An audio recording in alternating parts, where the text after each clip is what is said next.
Hello everybody, this is Aman Singh from IIT विचुअल। इस video में हम टेस्ट करेंगे कि आपकी मैकेनिक्स की प्रिपरेशन कैसी है जेईई मेंस के लिए और जेईई एडवांस के लिए।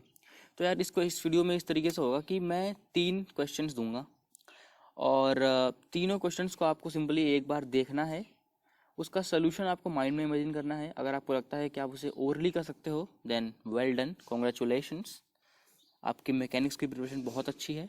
और अगर आप उस क्वेश्चन के लॉजिक को भी इमेजिन नहीं कर पा रहे तो भी बहुत ज़्यादा चिंता करने की ज़रूरत नहीं है। इस वीडियो में मैं प्रॉब्लम्स को ब्रेक डाउन करूँगा कि भैया इस क्वेश्चन में कौन कौन से कॉन्सेप्ट लगे हुए हैं। तो हम देखेंगे कि भैया अगर जो भी क्वेश्चंस मैं इस वीडियो में डिस्कस करूँगा उसमें कौन कौन से कॉन्सेप्ट्स इन्वॉल्व हैं और उसके बाद हम उसका एक डिटेल सोल्यूशन भी देखेंगे। तो यार आपको सिंपली चिंता करने की कोई बात नहीं है। आपको सिंपली करना ये है कि यार वीडियो को पॉज करना है और इस क्वेश्चन को जेन्युइनली अटेम्प्ट करना है, ठीक है। और इस वीडियो में मैं क्वेश्चंस का लेवल चलो बहुत ज़्यादा नहीं रखता, जेईई मेंस के लेवल के क्वेश्चंस मैं यहाँ पे डिस्कस करने वाला हूँ। एडवांस के बहुत ही खतरनाक क्वेश्चंस को मैं अभी टच नहीं करने वाला। तो यार शुरू करते हैं पहले सवाल के साथ। तो यार इस क्वेश्चन में आपको एक यूनिफॉर्म ट्रायंगुलर प्लेट दिया गया है जिसको हमने इस पॉइंट से पॉइंट ए से हिंज किया है। तो यार यहाँ पे मैं पूरा क्वेश्चन आपके सामने नहीं दे रहा, मैं सिंपली क्या कर रहा हूँ, भैया क्वेश्चन मेरे सामने है और मैं उस क्वेश्चन को डायग्रामेटिकली रिप्रेजेंट कर रहा हूँ और जो की पॉइंट्स इस क्वेश्चन में उसको लिख रहा हूँ।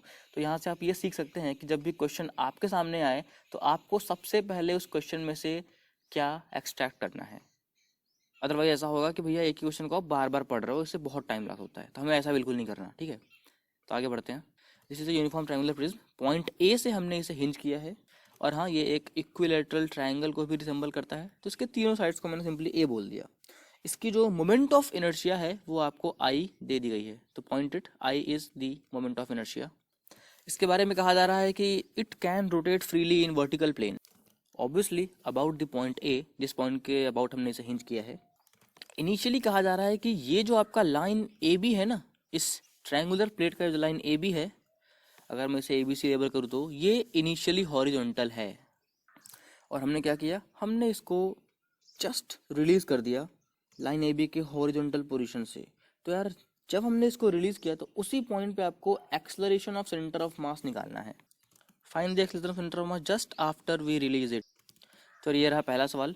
तो मैं इसका सोल्यूशन अभी तुरंत नहीं दे रहा है, काम करता हूँ मैं आपको अगला क्वेश्चन दे देता हूँ, उसके बाद हम सोल्यूशन की बात करेंगे। तो यार इस क्वेश्चन में सिंपली ये एक ग्राउंड सरफेस है और इस ग्राउंड सरफेस के ऊपर हमने एक ट्रायंगुलर प्रिज्म रख दिया। ये इक्विलैटरल ट्रायंगल की तरह भी होगा अगर इसको मैं सामने से देखूं तो इसके तीनों साइड्स को आप ए और ए एज्यूम कर लेना और चलो इनके पॉइंट्स को भी मैं लेबल कर देता हूँ ए बी सी। सिंपली हमने किया क्या है कि यार हमने यहाँ पे इस पॉइंट बी पे एक फोर्स अप्लाई कर दिया है इस तरीके से। अगर थोड़ा सरफेस की बात करूं तो सरफेस आपका सफिशिएंटली रफ है। तो सिंपली आपको यहाँ पे minimum force to topple the prism find करना है, दैट्स इट। तो यार तीसरा सवाल भी हम देख लेते हैं। तीसरे सवाल में आपको एक X Y coordinate axis imagine करना है कुछ इस तरीके से। इस कोऑर्डिनेट एक्सिस पे वाई एक्सिस के अलोंग एक एल लेंथ का रॉड हमने प्लेस कर दिया है कुछ इस तरीके से। इस रॉड की लेंथ बिल्कुल ही सेंटर में है, तो यार ऊपर L/2 नीचे L/2, इसको आप लोग अज्यूम कर लेना। इस रॉड के इस टॉप मोस्ट पॉइंट ए पे एक इम्पल्सिव फोर्स हमने अप्लाई किया F, काफ़ी छोटे टाइम इंटरवल के लिए, और वो टाइम इंटरवल आपका डेल्टा टी दिया हुआ है। तो यार ऑब्वियस सी बात है कि अगर आप यहाँ पे इमेजिन करें, और हाँ यहाँ पे इस रॉड को हमने कहीं हिंज नहीं किया, सिंपली इसको यहाँ पे प्लेस किया हुआ है।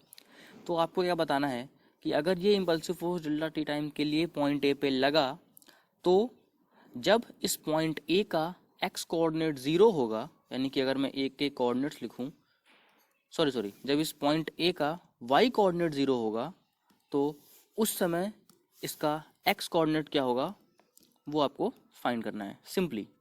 वैसे अगर इस क्वेश्चन को आप देखो तो ये कम से कम 5 लाइन का क्वेश्चन है, तो यार इतनी सी बात को वो 5 लाइन में कह रहे हैं।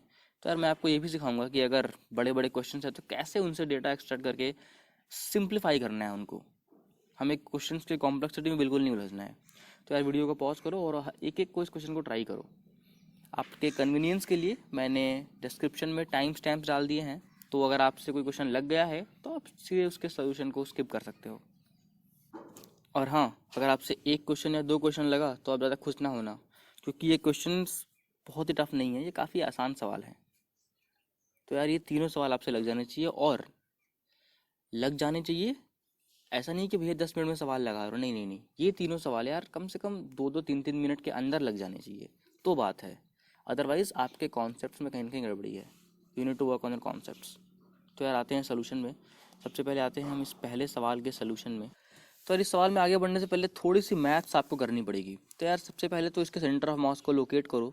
तो यार ये बिल्कुल ही सेंटर में होगा, इसके सेंट्रॉइड पे ही सेंटर ऑफ मास होगा, क्योंकि ये एक इक्विलैटरल ट्रायंगल है, साफ साफ दिख रहा है।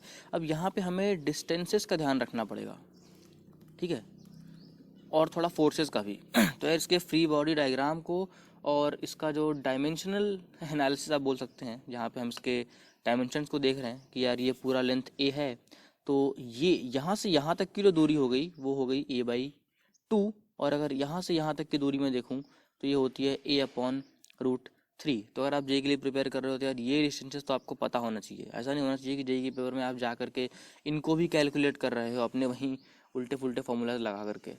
इतना अगर आप हैंडी नहीं हो तो सवाल जल्दी नहीं बनने वाला भाई। एनीवेज हम आगे बढ़ते हैं।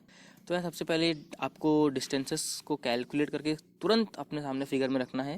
फिर उसके बाद यार फोर्सेस को रिप्रेजेंट करो। तो यार सिंपल ही है, इसको यहाँ पे हमने हिंज किया और यहाँ पे अभी अभी हमने इसको पकड़ के रखा है, हम छोड़ने वाले हैं। जब छोड़ेंगे तब बताना है कि सेंटर ऑफ मास कैलकुलेशन क्या है। ये रहा सेंटर ऑफ मास, हमने लोकेट कर दिया। फोर्स की बात करूँ तो यार यहीं पे नीचे की तरफ mg फोर्स लगेगा।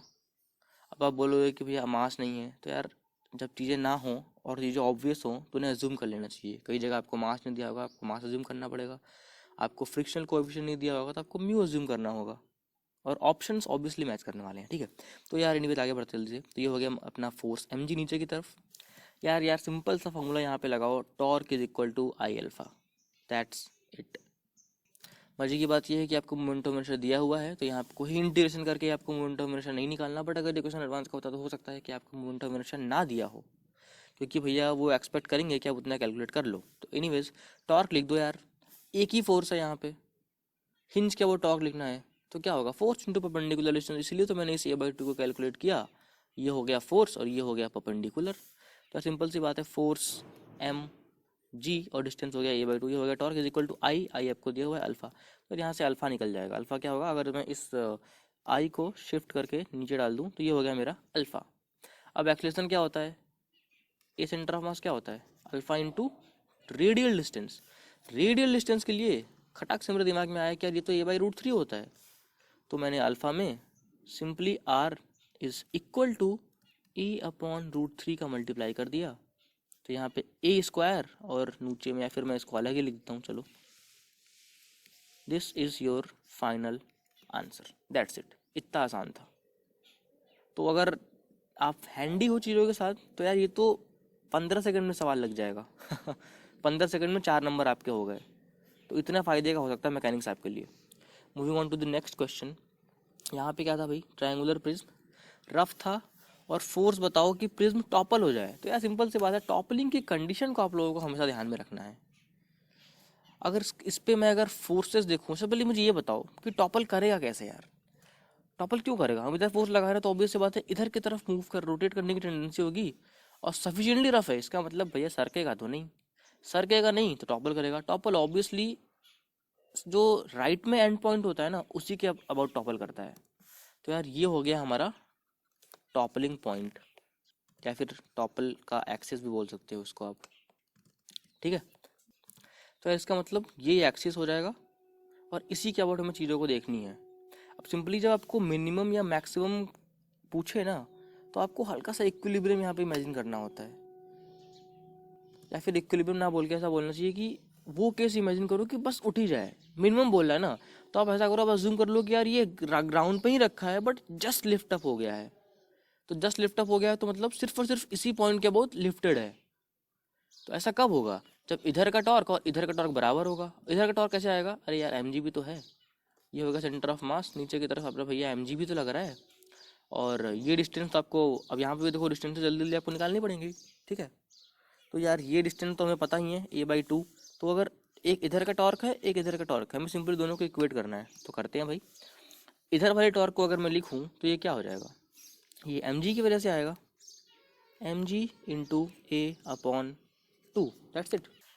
और अगर इधर का टॉर्क लिखूं तो यार फोर्स हो गया। अब डिस्टेंस, ये पूरी डिस्टेंस कितनी होगी, ये पूरी डिस्टेंस होती है a√3/2।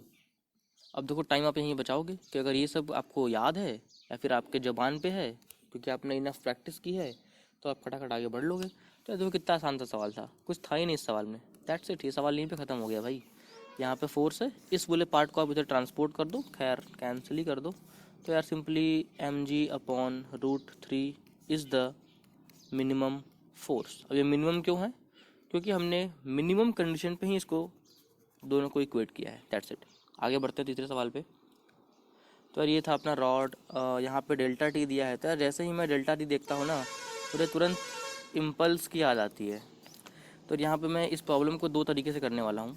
तब दो तरीके से क्या, इम्पल्स के दोनों पार्ट्स को यूज़ करने वाला हूँ। आपने पढ़ा होगा कि अपने पास एक होता है लीनियर इम्पल्स और अपने पास एक होता है एंगुलर इम्पल्स। तो हम क्या करेंगे, हम इसका लीनियर इम्पल्स भी देखेंगे। सबसे पहले लीनियर इम्पल्स देखते हैं, वो क्या होता है। फोर्स इंटू वो delta time is equal to change in momentum. Initially rest में था, शायद मैंने बोला नहीं, बट अगर ना बोले क्वेश्चन में तो आपको अज्यूम करना होता है रेस्ट में, क्योंकि अगर मोशन में होगा तो दिया होगा। अब ऐसी एम्बिग्यूटी आती रहती है, ठीक है। तो यार इनिशियली ये बंदा रेस्ट में था, ये रॉड आपका रेस्ट में था, ठीक है। सबसे पहले ये बताओ कि यार इसका एक्सिस ऑफ रोटेशन क्या लोगे आप लोग। यार आपको पता ही होगा, अगर ना पता हो तो आप जान लो कि अगर बॉडी फ्री है, कहीं हिंज नहीं है, तो एक्सिस ऑफ रोटेशन हमेशा हम सेंटर ऑफ मास लेते हैं। तो सेंटर ऑफ मास के बाद मोमेंट ऑफ इनर्शिया भी तुरंत लिख ही दो यार, खटाक से ml²/12, ताकि कैलकुलेशन में आगे ना हटके हम, ठीक है। तो अब हम लिखते हैं लीनियर इम्पल्स। लीनियर इम्पल्स हो जाएगा force into delta T is equal to change in momentum, linear momentum. अब देखो हमें कुछ अजम्पशंस करने पड़ेंगे, ठीक है। तो हम अजम्पशन ये करेंगे कि हमें क्या करना है, जब ये रॉड का ए पॉइंट का वाई एक्सिस 0 है, यानी कि ये घूम के कुछ इस तरीके से हो जाए कि ये पूरे इस पे लाई करने लगे, तो उस समय हमें इसका एक्स कोऑर्डिनेट कैलकुलेट करना है, ठीक है। तो एक काम करते हैं, अज्यूम कर लेते हैं कि इस पोजीशन पे, या फिर छोड़ो इस पोजीशन पे नहीं, जब ये फोर्स लग जाएगा डेल्टा टी टाइम के बाद, तो उसके बाद तो कोई फोर्स है नहीं इस डायरेक्शन में, तो उसके बाद क्या होगा।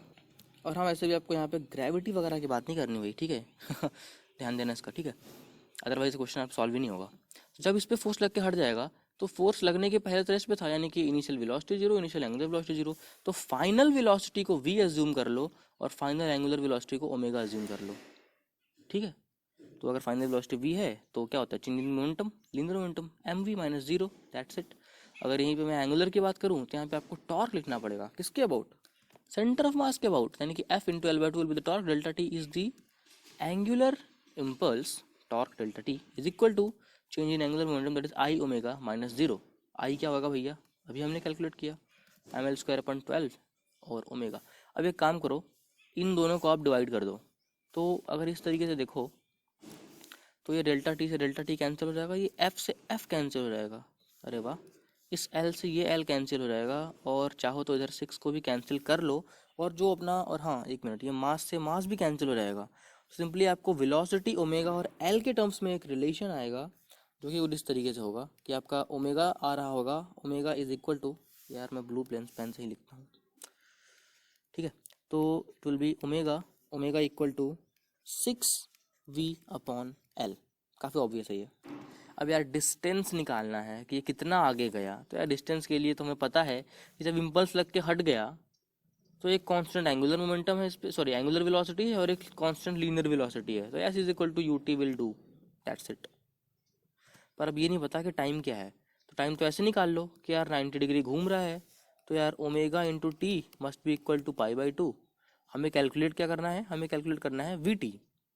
तो ओमेगा की जगह यहाँ पे पुट कर दो 6v/L। हमने ओमेगा की वैल्यू यहाँ पे सब्स्टिट्यूट की है इस ओमेगा की जगह, ठीक है। और हमें क्या चाहिए, हमें चाहिए वी टी। तो इस v को और इस t को अलग कर लो, बाकी को उधर भेज दो। तो ये हो जाएगा आपका V T is equal to πL/12, ठीक है। तो हो गया एक्स कोऑर्डिनेट है πL/12। देखो यहीं पे सब लोग गलती करते हो यार, थोड़ा और ध्यान दो इस क्वेश्चन को, अगर इतना ध्यान दे ही दिया हो तो यहाँ पे ध्यान ये देना है कि यार πL/12 क्या है। ये जो हम कैलकुलेशंस कर रहे हैं वो सेंटर ऑफ मास के लिए कर रहे हैं, तो पाई L/2 जो है वो है डिस्प्लेसमेंट ऑफ सेंटर ऑफ मास। हमसे पूछा है पॉइंट ए का डिस्प्लेसमेंट ना, तो इसमें L/2 जोड़ना पड़ेगा। तो पॉइंट ए का जब एक्स कोऑर्डिनेट बताओगे तो आप पाई L/2 लोगे जो कि सेंटर ऑफ मास का है, प्लस L/2 जोड़ोगे तो ये होगा इसका एक्स कोऑर्डिनेट, और इसके जो एक्स कोऑर्डिनेट और जो इसके एक्स वाई कोऑर्डिनेट दोनों है वो इस तरीके से होगा, और ये आंसर आप मार्क करोगे। अब भैया ऑप्शन में ये भी दिया होगा, यहीं पे गलती कर दोगे और 4 की जगह -1 लेके आओगे। तो यार ये 3 क्वेश्चन थे, तो यार कमेंट करके बताना कि इन तीनों से में से आपसे कितने लगे और आपको क्या नया सीखने को मिला मेरे इस क्वेश्चंस के लगाने के मेथड से। और अगर यार थोड़ी और बातें मैं बोल देता हूँ बच्चों के लिए जिनका मैकेनिक्स अभी तक सही नहीं हुआ है, शायद इसलिए कि उनको कोई अच्छा टीचर नहीं मिला, या फिर अब जो भी रीज़न्स हो, या फिर उन्होंने खुद से मेहनत नहीं की, तो यार देखो अभी भी टाइम है। मैकेनिक्स काफ़ी मज़ेदार होने वाला है। हो सकता है कि आपने मैकेनिक्स इसलिए ना पढ़ा हो मन से क्योंकि यार किसी ने आपको ऐसे पढ़ाया नहीं हो कि आपको मज़ा आ रहा हो पढ़ के क्वेश्चंस के साथ। तो यार तो भी मैं तो अपने बच्चों को मैकेनिक्स ऐसे ही पढ़ाता हूँ, फ़न वे में। आप 5 लाइन का क्वेश्चन लाओ, मेरे को उससे मतलब नहीं है, मैं उस क्वेश्चन को सबसे पहले ऐसा बनाने की कोशिश करूँगा, ऐसा।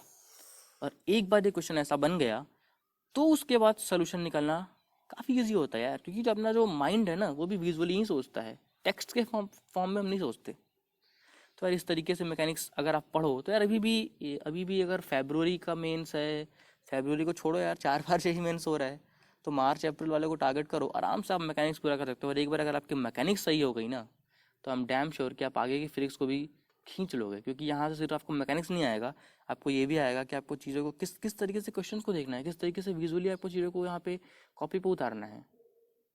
तो यार there is a much more to it, but I am winding up this video now. तो यार डू कमेंट कि आपसे कितने क्वेश्चन लगे और आपको क्या नया सीखने को मिला इस वीडियो से। All the best, see you in the next video.